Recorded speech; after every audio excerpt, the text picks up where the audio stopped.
today we'll be talking about solute-solvent reactions.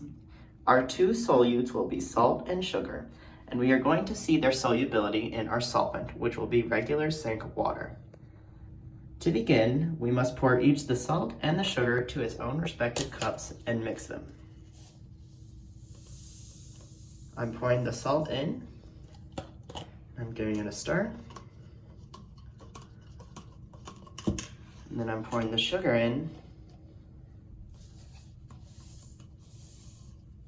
I'm also going to mix that as well. 2,000 years later. After thoroughly mixing both the salt and sugar solutions, you can observe a big difference between the visibility of each solution. As you can see, the salt on the left is much denser and much cloudier, and you can barely see through the other side of the cup, whereas the sugar on the right is much clearer and you can see the other side. This is because sugar molecules dissolve much easier in water due to their ion size. The larger the ion is, the easier the water molecules' polar bonds are able to bond to the ions and dissolve them, causing them to break up easier.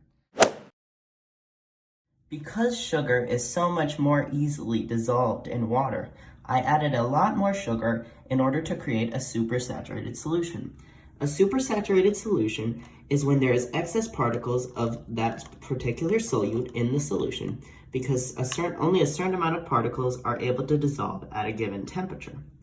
I want to just demonstrate the two different types of solutions, which is why in the salt solution I made it saturated, which means all the salt particles, although it took a lot longer to dissolve, were able to dissolve.